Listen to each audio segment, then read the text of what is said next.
ہم یہ جانتے ہیں کہ رمضان المبارک میں ہر کام اچھا کام کرنے کا اجر و ثواب بہت زیادہ ہے. تو چاہیے تو یہ کہ ہمارے مسلم معاشرے میں اس چیز کو پروان چڑھاتے ہوئے صرف نمازوں اور روزے تک اس ثواب کو محدود نہیں رکھنا چاہیے.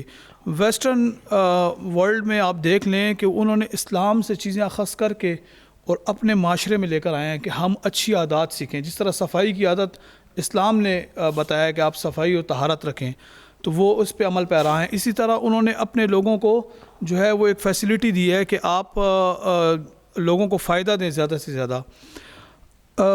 ذخیرہ اندوزی کے حوالے سے ہمارے یہاں اس معاشرے میں جو سب سے بڑا ایک مسئلہ چل رہا ہے وہ یہی ہے کہ جب یہ کوئی چیز ذخیرہ کی جاتی ہے تو اس پہ ایک معاشرتی بگاڑ پیدا ہو جاتا ہے.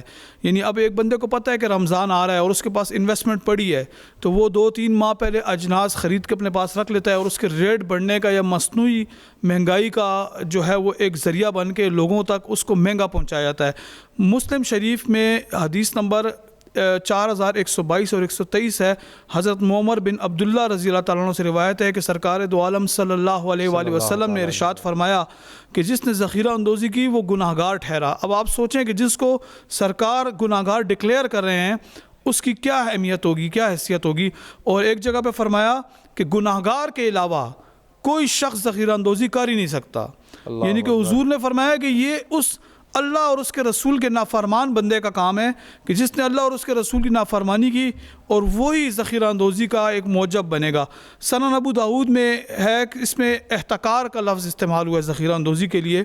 اور ترمذی میں بھی یہ روایات ہیں کہ صحابہ کرام باقاعدہ طور پر لوگوں کو ذخیرہ اندوزی سے باز رہنے کا کہتے. اس کی وجہ یہ ہے کہ جب کوئی کسی بھی معاشرے میں ذخیرہ کوئی چیز کی جاتی ہے اس ارادے کے ساتھ کہ ہم اس کو بعد میں ایک زیادہ ویلیو زیادہ اماؤنٹ کے ساتھ سیل آؤٹ کریں گے, بیچیں گے, تو اس معاشرے میں رہنے والے جو کم آمدنی والے لوگ ہیں وہ اس سے محروم رہ جاتے ہیں. زیادہ آمدنی والے جن کو اللہ تعالیٰ نے رزق دیا ہے بے بہا وہ تو اس کو خرید لیتے ہیں, لیکن کم آمدنی والے اس سے محروم رہتے ہیں. اور وہ ذخیرہ اندوز اس موقع پرست شخص ہوتا ہے جو اس موقع کا فائدہ اٹھاتا ہے. ہماری حکومتیں اور ایڈمنسٹریشن اس پہ بڑی ہم دیکھتے ہیں کہ کوششیں کرتے ہیں کہ ایسے لوگوں کو ہم پکڑیں, لیکن یہ ہے کہ بہت حد تک انہوں نے ایک ایسی اپنے لیے جگہ مختص کی ہوتی ہیں جہاں پر یہ ناسور پل رہا ہوتا ہے. اور آپ یاد رکھیے کہ اگر جس طرح حضرت عمر رضی اللہ تعالیٰ عنہ نے فرمایا ہے کہ فرات کے کنارے پر اگر کوئی کتا بھی پیاسا ہوگا یا مر جائے گا پیاسا ہو کر, 2 روایتیں آتی ہیں, تو اس کا ذمہ دار جو ہوگا وہ عمر فاروق ہوگا. تو اس معاشرے میں جہاں پہ ذخیرہ اندوزی کی جا رہی ہے ذخیرہ اندوزوں کو یہ بات یاد رکھنی چاہیے کہ اگر کوئی انسان ایک لقمے سے محروم ہو گیا تو اس کا گناہ آپ کو ملٹیپلائی ہو کر ضرب ہو کر آپ کے کھاتے میں ڈالا جائے گا کیونکہ آپ اس کا سبب بنے ہیں.